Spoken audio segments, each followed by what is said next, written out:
I'm Jeanette Pincus from the Dallas Jewish Historical Society, and I get the honor of interviewing Rabbi Howard Wolk. Rabbi Wolk, first off, I'd like to find out is how you came to Dallas. Okay. Nice to be with you, and thank you for the invitation to join you. I came to Dallas, family, in actually December, Hanukkah of 1986, to become the founding rabbi of Congregation Shari Tefillah. Was living in Long Island at the time, where I had my first position, and was introduced to Shari Tefillah through Yeshiva University, where I'm a graduate of. And that began our time here in Dallas. So you say where you're from. Tell us a little more about your family background. All right, I grew up in Queens, New York, and married to Annette Aleh Shalom in 1975. Had 6 children. She passed away in 2020, and I remarried about a year and a half later, my wife Julie. And so grew up in New York. First position was in Long Island. Came to Dallas, at that time with 5 children. Our youngest was born here, and we were here for about 16 years. Then my wife wanted to be closer to children and grandchildren. We moved to West Hartford, Connecticut. We were there for 5 years. Missed the community here, hated the weather in Connecticut. I guess if you're here for a long time, your blood changes a little bit. Connecticut very cold and wintry, and so we moved back to Dallas in August of, I guess, 2007. So been back here now for almost 17 years. Okay. Now, as you said, you were brought up in New York. Where are your folks and grandparents from? So my parents, Aleh Shalom, were both born in Europe. They came to America before the war. My father was born in Poland. My mother was born in Berlin. Both of their parents came originally from Poland. And my maternal grandmother was one of 5. They grew up in Germany. Her siblings, most of them, went to Israel like 1929, 1930. And for some reason, my grandparents came to the States. So I actually have more relatives, more cousins, etc. in Israel than I do in the U.S. Now, you became a rabbi. Was there anything that brought you through that path? Well, kind of in the family, my Zaidi, my father's father, was a rabbi. My father was a chazan, a cantor. So I grew up in that kind of family, very close, still am to the rabbi of our shul when I was growing up, where my father was cantor, and he certainly impacted me a lot. So I think by the time I was a teenager, young teenager, I had my focus on going into the rabbinate. At Yeshiva University, in addition to rabbinic ordination, also received a master's degree in education. So whether it was in Long Island or here in Dallas, taught in day schools, taught at Akiba, taught at Yavne for many years while I was a rabbi at Shari Tefillah as well. So what did you think about, I know you said you really liked Dallas because you came back again, but when you first moved here, how did you feel like the community was like? Yeah, it was an exciting adventure. I mean, a lot of rabbis who come originally from the East, usually their first position is outside of New York, and they look to make their way back. We did it the opposite way. Certainly it was a feeling of being a bit of a pioneer. Akiba Academy, where my wife taught, my kids went, was well established, but it was a smaller community, both in terms of population, certainly in terms of observance, and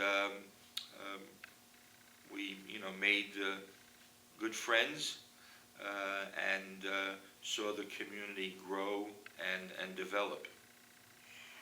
Yes, you mentioned that you were the first rabbi with Sher Tefillah. Who were the families that started that and brought you here? Was Marcus and Ann Rosenberg, David and Gussie Rosenberg, Sal Prengler, Bernie Gerson, who was president of the VAD for many years, Steve and Ruthie Rosenberg, Jeff and Pam Fine, Gerald and Sarah Gottlieb, some of whom they're still here, some have moved to other communities over the years. So there was about a core of 40 families that formed the foundation of the congregation. Where were they located when you first came here?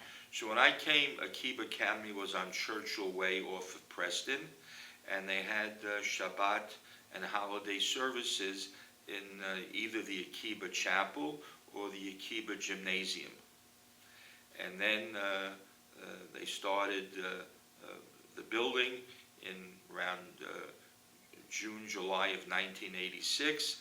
That's when we came to Dallas for the first time for the interview, and the building was essentially finished by the time we got there in December of '86. Now, we were mentioning that your involvement with VAD. Was that as you were the rabbi? Shari Tefillah, yeah. I became involved with the VAD. The rabbinic head of the VAD was Rabbi Saul Pearl, of blessed memory. Bernie and Thelma Gerson were really the backbone of the VAD. As a pulpit rabbi, I became involved for many years, myself and Rabbi Stuart Weiss, who was then rabbi at Tiferet Israel. We were the rabbinic chairman of the VAD.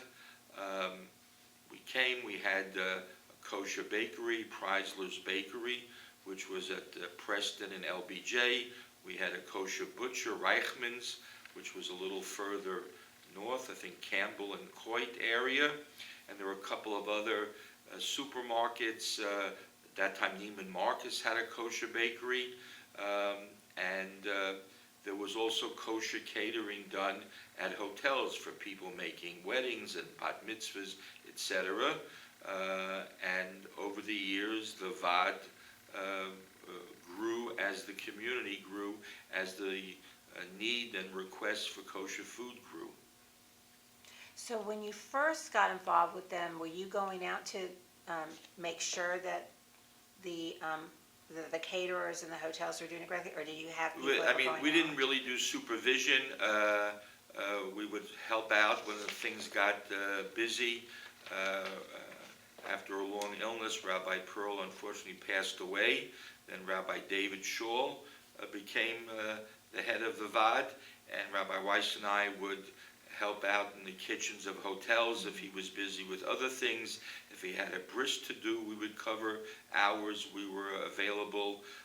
That was also the time when Tom Thumb at Preston Forest was first built and introduced the kosher bakery and kosher butcher. So we were involved with that as well, meaning actually going in to help supervise when necessary. So from the start when you got here and to now, what have you feel the changes have been about the community keeping kosher?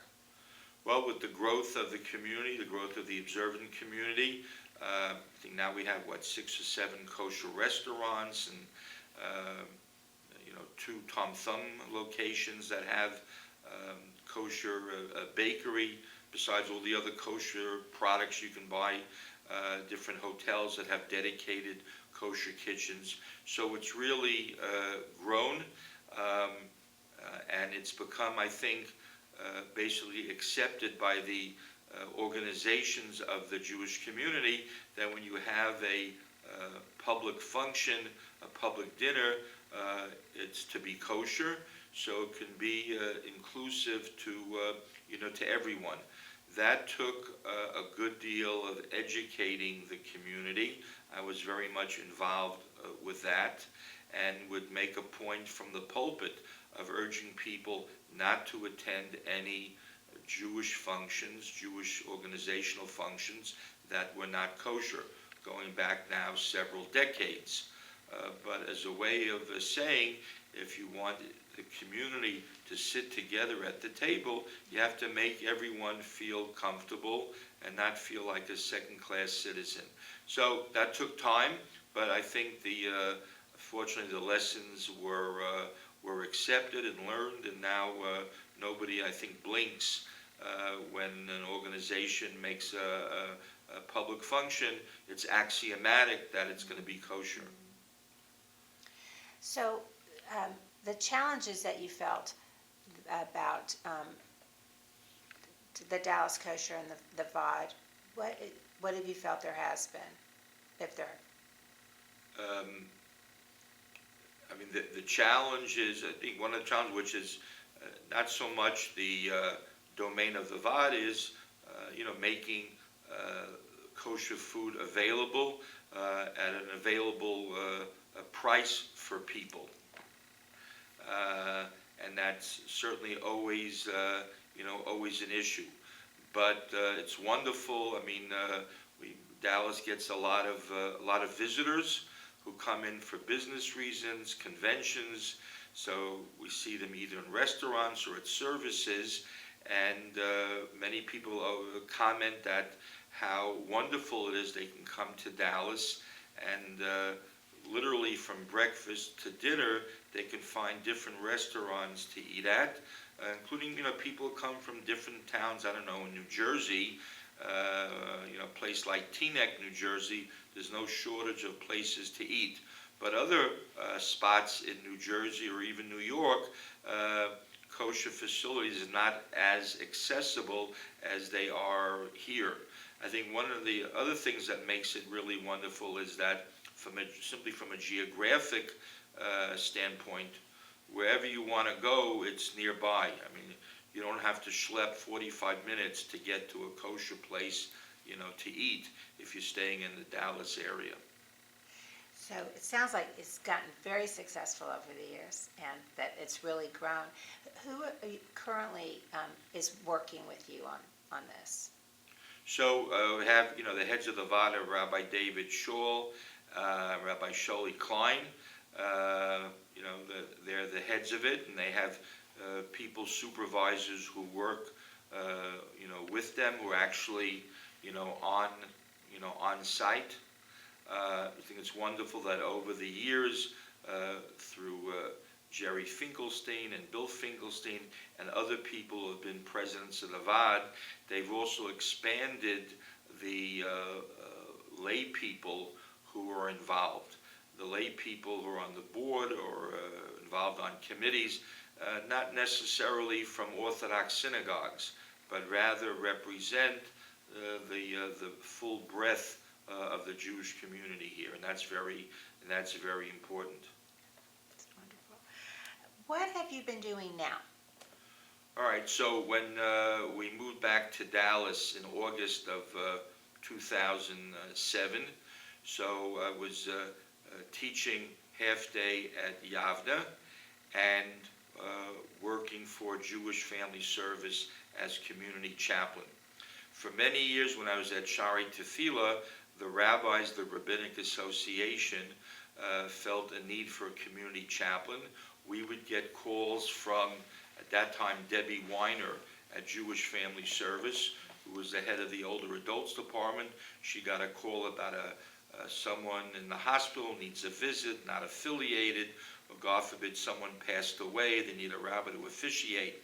So the rabbis, we handled it in different ways. Sometimes it was just a matter, she would start calling the rabbis, I guess by alphabetical order, and then for a while each rabbi took a month rotation, and we would almost on a yearly basis make a pitch to the Jewish Federation that there's a need for a community chaplain.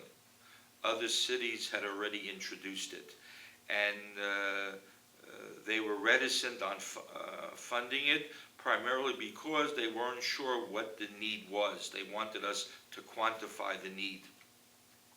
So while I was at Shari Tefillah, I was very involved at Jewish Family Service, sitting on committees and doing in-service for the staff members. Had a close relationship with Michael Fleischer, who was the head of Jewish Family Service then.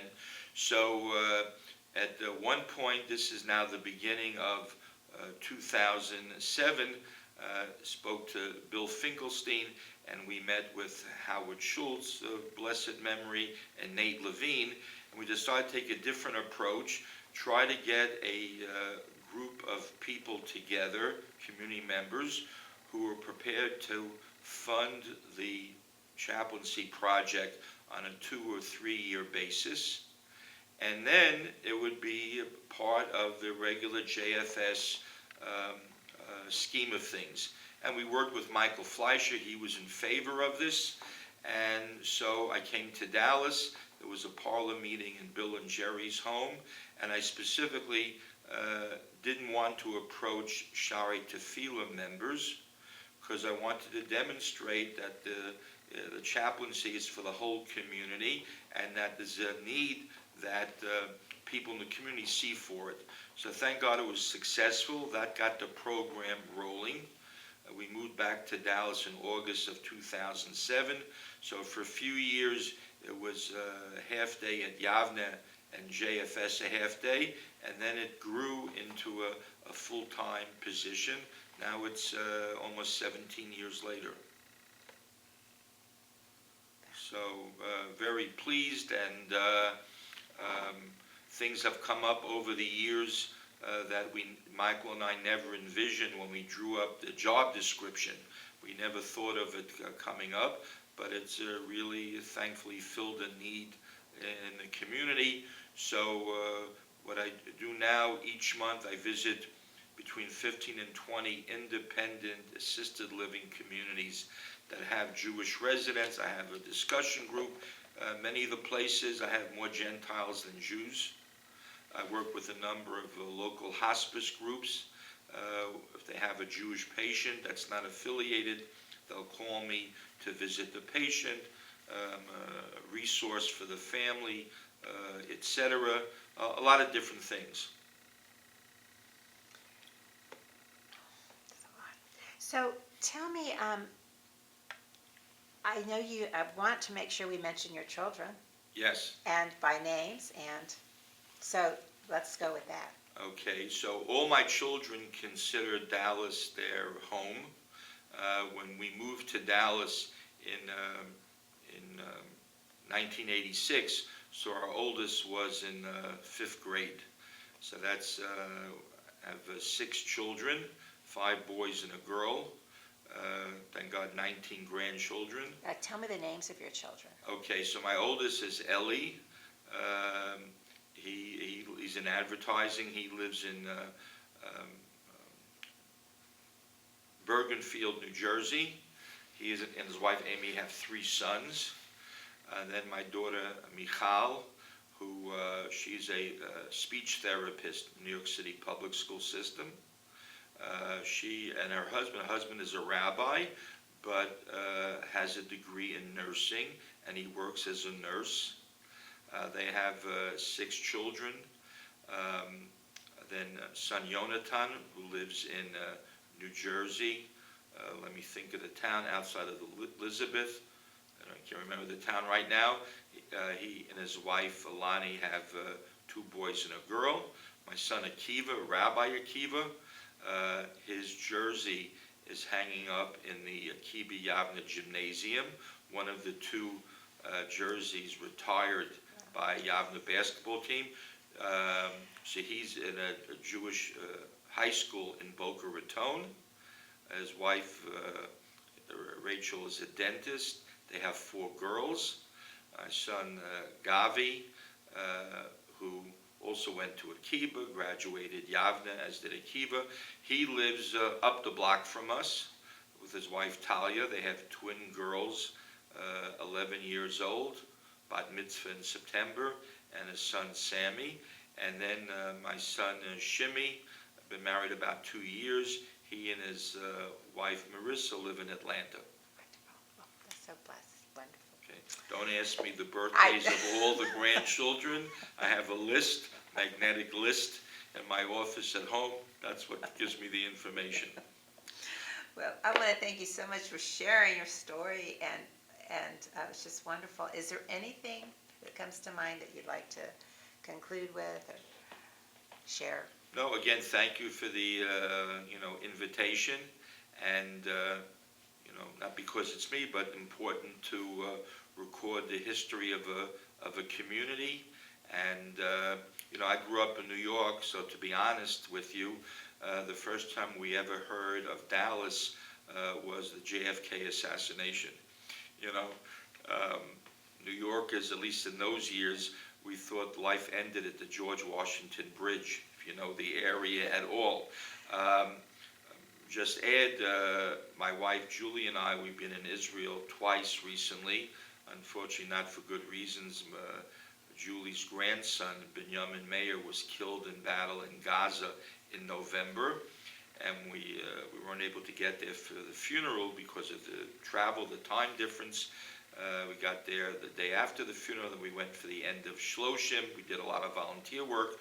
So just a few days before he was killed in battle was that major rally in Washington for Israel. Remember, 290,000 people.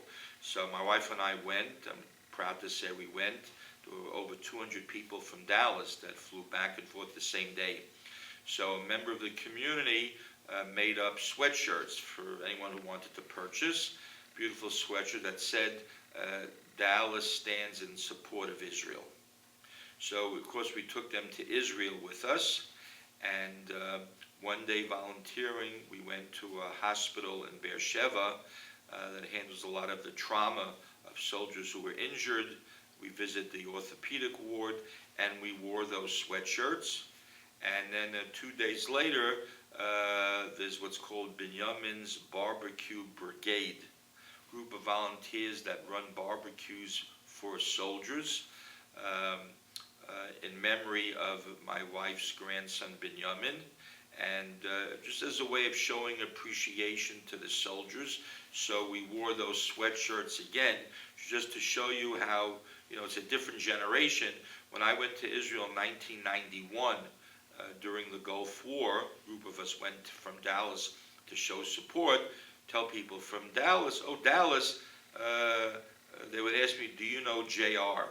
JR, the show, So finally I got tired of hearing the question. So if they would ask me, a cab driver asked me, do you know JR? My answer was, oh, sure, he's a member of my shul, The soldiers now, they don't know JR. Dallas, they know the Cowboys.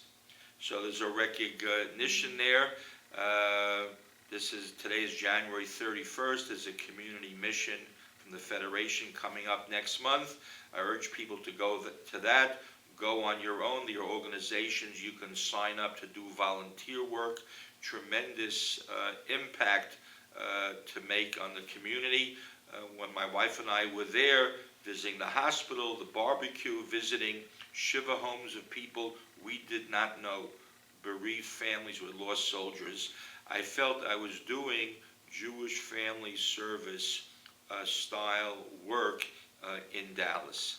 So very much a connection to people, and I think also connecting through historical documentation. So thank you for the opportunity. Rabbi Wolk, thank you so much for everything you've done for our community too. Appreciate it. Thank you.